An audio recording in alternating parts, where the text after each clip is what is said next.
Hello, this is Christian Okoye, former Kansas City Chiefs. You are listening to Grilling Truth. Welcome, everybody, to another episode of the Grilling Truth NFL Legends Show. I'm your host, Mike Goodpaster. I want to welcome in our guest today, former New York Giant linebacker Carl Banks. How you doing, Carl? Doing great, Mike. Thanks for having me. Oh, great to have you on. Let's just start off from the start. I know you grew up in Flint, Michigan. You want to tell us a little bit about your time growing up in Flint, and maybe who some of the people you looked up to were when you were growing up, football-wise? Well, I grew up in Flint, and it was quite a hometown experience. I had a normal life, but you had football at an early age, basketball at an early age, track at an early age. So you had to do just about everything. We weren't sports specific, and we kind of just found our niche as we got a little older. But there were really no time off, in terms of if you played sports, they found something for you to do in every sport. So it was a lot of fun growing up. I started playing football at age, I think, 10 years old, and fell in love with that. But basketball was really my first love, and thought I would be a basketball player until I met Magic Johnson at a basketball camp and realized that football would be my sport.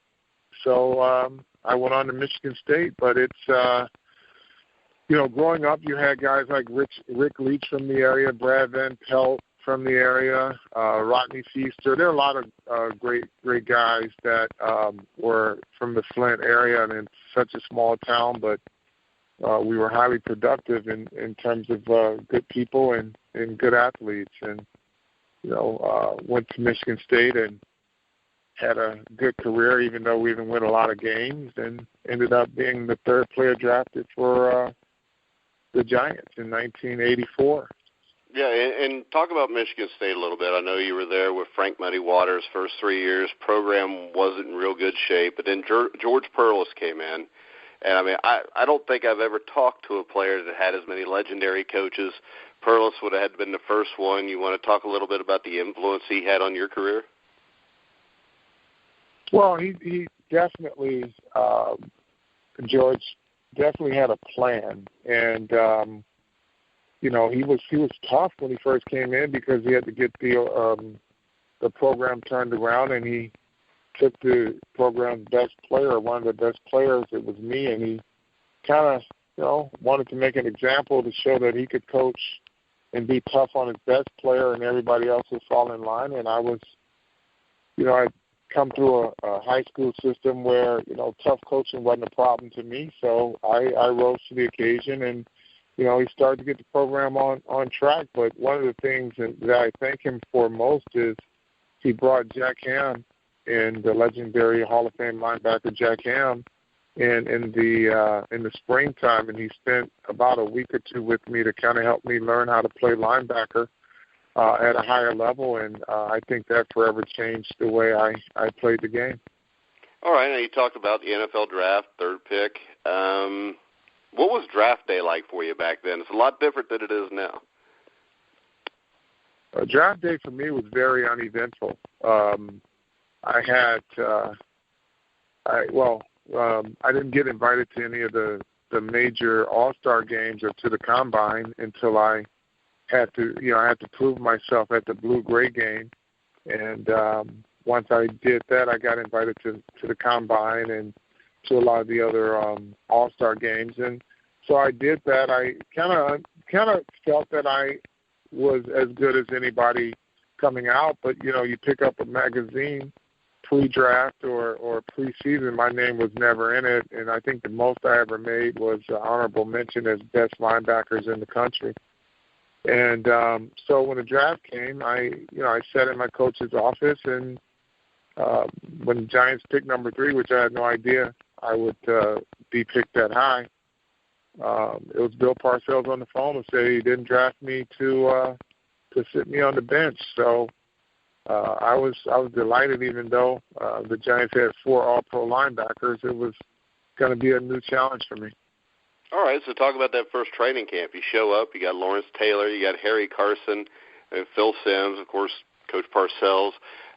What was it like that first camp? Well, the first camp, my first day there, I introduced myself to both Lawrence Taylor and Harry Carson, and Harry Carson looked at me and said, "So what are you going to do? What the hell are you going to do to get on the football field?" So right then I knew that the standard was pretty high. And when I got to my first practice and watched Lawrence Taylor practice, he practiced faster and harder than any game I had ever played in. So you had to really hit the ground running there and know that the expectations were pretty high. All right, so when did you first know that you belonged with those guys? I mean, because you had to have some doubt coming in. I never doubted myself. I felt I belonged from the day I walked in. I just had to prove it, and got the opportunity to do so, and I was a big contributor to the team. But it wasn't easy, winning over veteran players there, because they had gotten rid of two good players in Brian Kelly and Brad Van Pelt. So I had to, every day was a challenge, but I felt I belonged. Okay, and what was your relationship like with Coach Parcells? Because that 84 season was huge, because his job had been in jeopardy at the end of 83, and in 84 he turns the team around, gets you guys to the playoffs. But what was your relationship like with him, player to coach? I think as good as you can have from a player-coach standpoint. Again, I was no stranger to tough coaching, so it was tough, but he was fair, and I embraced it. But he was tough. He made camp miserable for me at times, but he could take it as much as he gave it out, and I wasn't backing down. So we had a great relationship to this day. We still have a great relationship. So I benefited greatly from his style of coaching. All right, so 84-85, Giants have very good seasons, make the playoffs. I think you lost to the Niners in 84, the Bears in 85. 1986 season comes. What was it that made that team so special, and when did you guys know that was a special team? Well, we knew we were a special team the year before. So my rookie year, 1984, we made the playoffs as a wild card. And each year it seemed like our goal was to go further because we felt better about ourselves. But in 85, we found ourselves against the Bears, but we felt we matched up as well as anybody against them, and we thought we were as good. Obviously, they won that game, but that offseason, the minute that game was over with and guys were getting dressed to get back on the bus to the airport, to a man, everybody said that we would be in the Super Bowl next year because we felt we were that good and we had something to prove. Yeah, and you look at it, the city of New York, I don't think the Giants had played in basically the NFL championship game since 1963. What was the atmosphere around the city during 1986 like for you? Oh, it was just electric. The city completely embraced, the tri-state completely embraced the Giants, and it was just fueled energy for us. And then you had the New York Mets that were also contending for a World Series. So it was just a wonderful time to be a New York sports fan. Yeah, and it had to be very satisfying in the playoffs. I think you guys' first playoff victory, you shut down the 49ers. You shut down the Redskins. I mean, that was one of the great teams defensively in history, I think. You want to run us through that little playoff run and dominating the Niners and Redskins? Well, I think when you look at the 49ers and their, they were constantly in the playoffs and contending for a Super Bowl. And it was, at that time, it was three teams. It was the 49ers and Redskins, and then we were always in the mix. But, if you had to knock off the 49ers, you knew you were getting there because they were kind of the team that you love to hate. They were the rival that didn't exist in your division. They were a different style of football, but they were very tough. So when we got them, we wanted to make them play our style of football, which we ended up doing. And then the next game was the championship game, and no one thought that we could beat the same team 3 times in a year in the same season. And we felt very confident that we beat up on the Washington Redskins, which we did, and we were off to Pasadena. Yeah, and you talk about Pasadena, Super Bowl 21. As I just wrote an article about the greatest defensive performance in Super Bowl history. I think you had the greatest performance of any linebacker in Super Bowl history. What was it, 14 tackles, 10 solo? You want to talk to us a little bit about that game? Well, that was one of those deals where you had the great John Elway and Dan Reeves, and they were a different kind of football team. Offensively, they gave you a lot of different looks. We felt that if we could make the game a physical game and play it on our terms, we could, but we had to prepare for a lot of different things that they did. And even on our offensive side of the ball, what they did with their defensive fronts were a little different. But from a defensive standpoint, they kind of got out on us a little bit, and we went in at halftime. We had made a big play before the half, a goal line stand, but we went in at halftime knowing that we were going to win the football game. And we didn't even get a big speech from Bill Parcells. He basically just said a few words, said, we've been down before, let's make the adjustments and come out and win the game. Yeah, and I think the goal line stand's what won the game for you guys right there. Yeah, I think the goal line stand really kind of brought us into the space that we needed to be in that game. And we always felt like if a team got that far down the field on us, we were getting more angry, and we were pretty pissed off. So we weren't going to let them score. And I think each one of our linebackers made a play during that series, and I think I had the big key third down stop, chasing the ball down from behind. So it was a big game, but that was one that I really prepared for, and it was just like, I think if you could have the perfect game, that was it for me as a defensive player, because I was in the zone. I don't think there's anything they could have run that would have been successful. Yeah, I think the thing that stood out to me most about rewatching that game the other day before we did this interview was when John Madden made the statement that Carl Banks is the best player on this field today. Well, I felt that way. I really did. I just wanted to be as good as, when you have the perfect game, or you want to have your best game in your career, you want it to be in the biggest game of the year, and that's where it was for me. You got the Super Bowl, why not? I prepared for it, and I just felt like I was going to have, the game of my life. Yeah, and then you guys are a great team, but you get to 1987, you get the strike. Things kind of fell apart there. You want to talk to us a little bit about the players' strike and the replacement players in 1987? Well, I think that probably the strike hurt our opportunity to kind of create a bit of a dynasty and get a little back-to-back thing going, because the replacement players were not of the caliber of other teams' replacement players. We just basically, our management, they basically made the decision that they were just going to throw players out there, and the strike would be over soon. But it ended up costing, an opportunity to really build on something that. Yeah, wasn't your strike team 0-3? Was it 0-3 or 1-2? Yeah. 0-3. Yeah.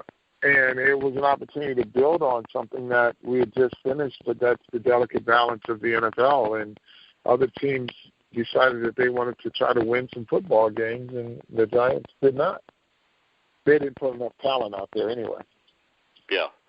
All right, so we're going to fast forward a little bit, go to 1990, one of my favorite games, because I don't like the 49ers as much as anybody because I'm a Bengals fan, and that was the only 2 chances we'll ever have to do anything, and it was taken by the Niners in the last few seconds. So 1990 NFC Championship game, I think one of the greatest defensive football games I've ever seen. It was a 15-12 game, but it was an exciting 15-12 game. You want to talk a little bit about that and going out to San Francisco and beating the Niners? Well, we obviously had to win a few games to get to that championship game because the 1990 season was a yeah-but season. You know, we never got the benefit of being as good as we were in 1990, especially locally. You know, all you do is pick up the newspaper and read, yeah, they won, but. We had a lot of injuries that year, but we were a resilient team, and we did everything that we needed to do to win the game, and that meant we had good complementary chemistry, offense, defense, special teams. So we knew what we were. We knew how we had to win. We knew that we could count on different facets of our team if needed and if they were called upon. And by the time we got to the 49ers, before we got through the week, Bill Parcells stood up in front of the team and said that I think he brought a suitcase into the meeting room and said he's packing for 2 weeks. So tell your family that you're going to be gone for 2 weeks if you plan on going to the Super Bowl. So that's exactly was our mentality. We were going to go out there and win the game, and we packed for 2 weeks and went from San Francisco straight to the Super Bowl, to Tampa. And that game we knew was going to be a tough game. And we played the 49ers. They're just like a division rival to us. But we couldn't play a game much closer than we did, and it was the field goal kicker that did it for us. Yeah, Matt Barr. Yeah. All right, so you go to Super Bowl 25. You go to Super Bowl 25. A lot different than 21. 21, you guys were the favorite, probably by a touchdown.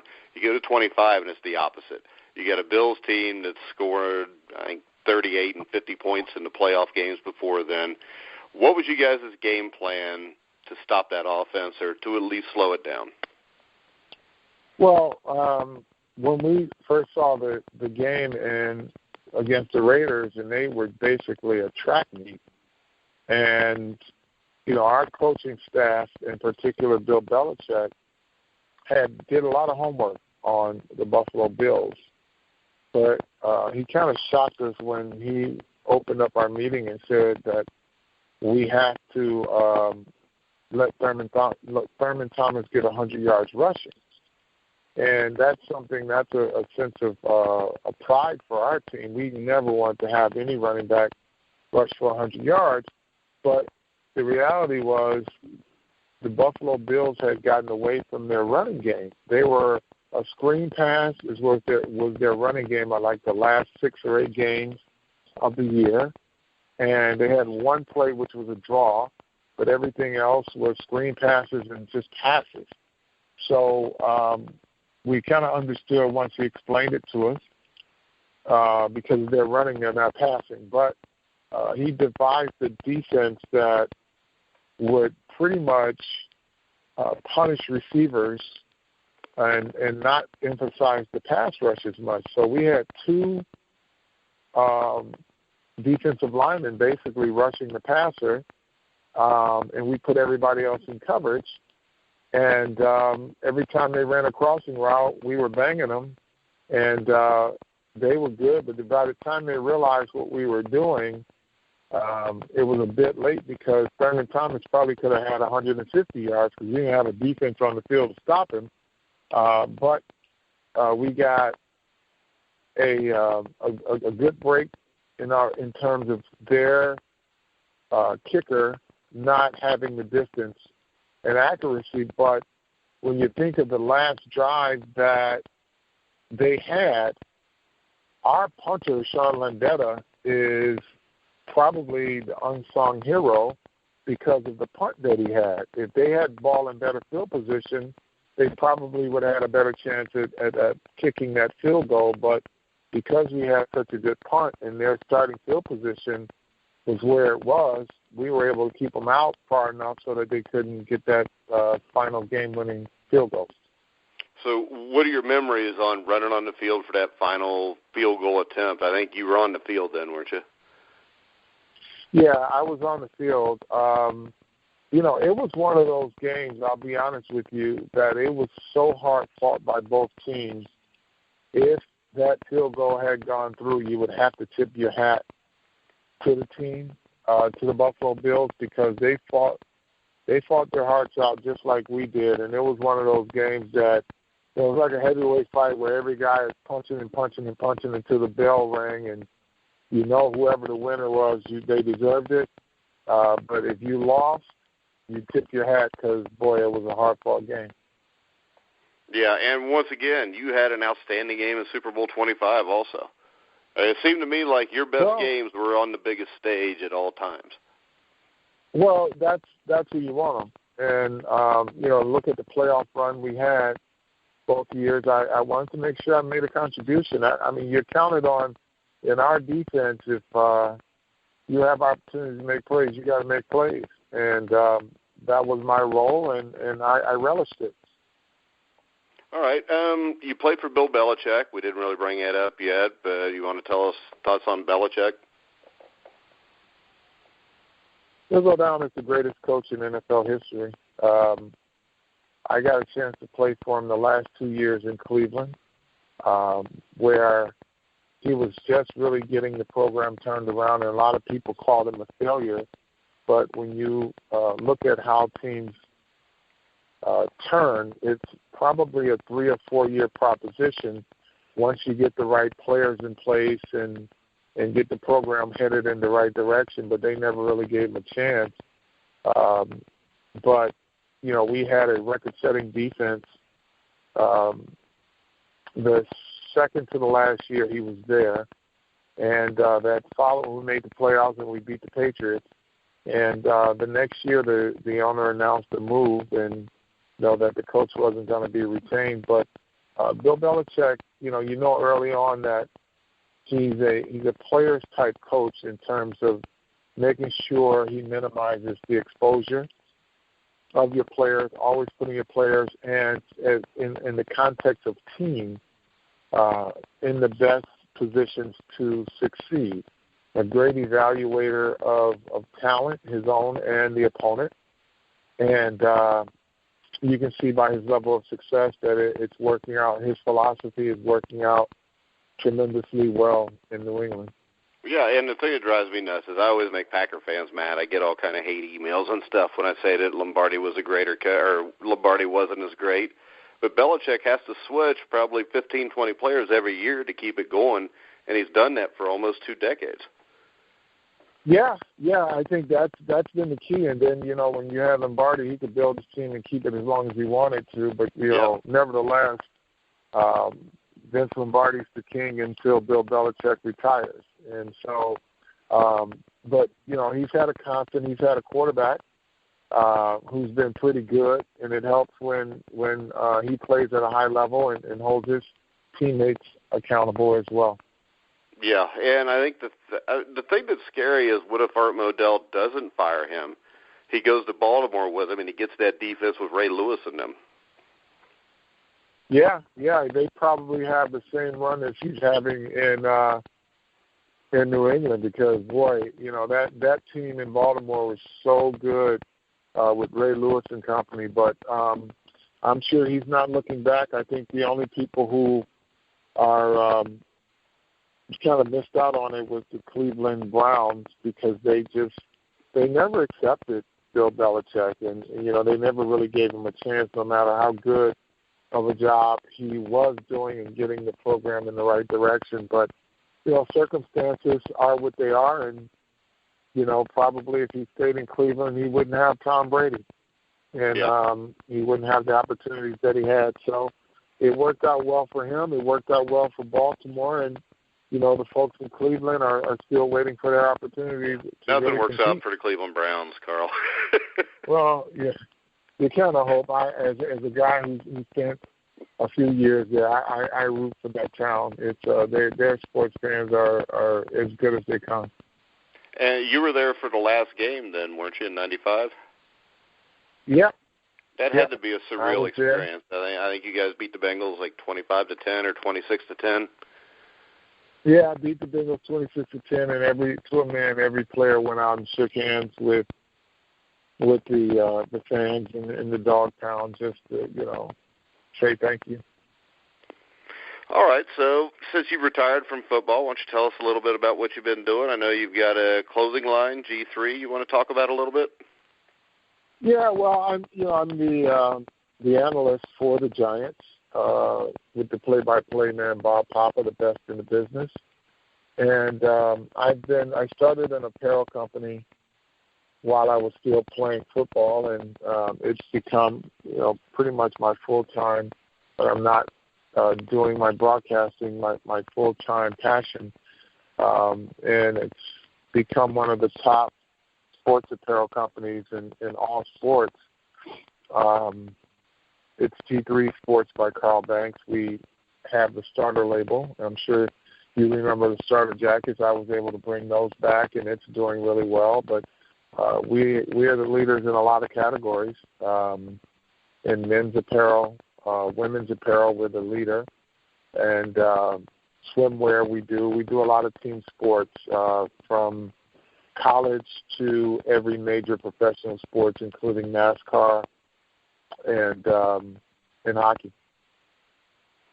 Okay, and I'm sure you got a website. You want to give the listeners a website where they can find the information on it? Yeah. Informationstarter.com, G3apparel.com, and you can find information. And if you're looking for products for Christmas or for the holidays or for birthdays or whatever occasion, you can go to homeshoppingnetwork.com and that football fan shop, and you'll get a lot of our products. Or Fanatics.com also has a great deal of our products. Yeah, I remember the starter stuff real good, Carl. I'm like 48 years old, so I was right in the middle of that. Yeah, it's back. You couldn't watch a music video on MTV when they used to play music videos that didn't have a starter jacket involved in it or a hat. Yeah, well, the new generation of millennials are gravitating towards the brand again as well. Yeah, well, that's great. Let's talk a little bit about the New York Giants. How far can this team go? And the defense, especially the corners, looked really good last weekend. Well, they've got a pretty good chemistry going on defense. They've got a front end. Their front four is pretty good. No, they're damn good. I'll take that back. Defensive backfield is good. Linebackers are good. And they're connected. How far can they go?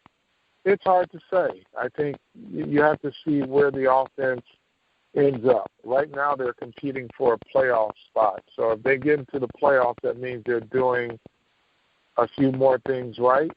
And if they're getting their offense on track, it could be fun to watch. Right now, I think the offense on track just comes down to whether the offensive line can start to play better. Well, that would certainly help. That's where it all starts, to be honest with you, the run game as well as protecting the quarterback. And the quarterback is right now limited to what he can do based on the protection he gets. And if they can do something to give him more protection, you'll see a little more from him. But they have number 13 on the roster, Odell Beckham Jr., so you're one play away at all times if you can keep a game close. So they don't want to be dependent on that, but they've got other players that they got to get involved in the offense, and we'll see if they make some adjustments to help their offensive line and to give the quarterback more time to throw the football. So, in your opinion, are the Dallas Cowboys the best team in the NFC? Yeah, their record says so, but they've lost twice to the Giants, and if the Giants get their opportunity to get into the playoffs, then I guess they can decide ultimately who's the best team in the NFC if they meet in a NFC Championship game. But as of now, the Dallas Cowboys are in the playoffs, and the Giants are competing to get in. But we know Eli Manning scares everybody when he gets in a playoff situation, especially New England and Dallas. Well, he can get hot. So we'll see what happens. All right, Carl. Thanks for calling in. Everybody, check out starter.com and was it G3.com? Yeah, or hsn.com or fanatics.com. You'll find all our products. So if you just any one of those, search G3 Sports, and you'll see all our products, or Starter. All right. Hey, Carl, good luck with the business. Hope your Giants make a deep run in the playoffs for you, and thanks for coming on the show. Thank you, and we'll see what happens. All right. Thanks a lot, Carl. Thank you. All right, guys, that was Carl Banks, former great New York Giant linebacker. I want to remind you can check out our other Legends interviews we've done recently, Jerry Kramer, Tom Flores, Roger Craig. You can check them all out at grillingtruth.net. You can follow us on Twitter at grillingtruth. You can catch all of our shows on iHeartRadio, iTunes, TuneIn, Google Music, pretty much anywhere you find podcasts, you'll find The Grilling Truth. Check out our main sponsor, Gridiron Mo, at www.gridironmo.com. So, for Carl Banks, I am Mike Goodpaster. You've been listening to The Grueling Truth, where the legends speak.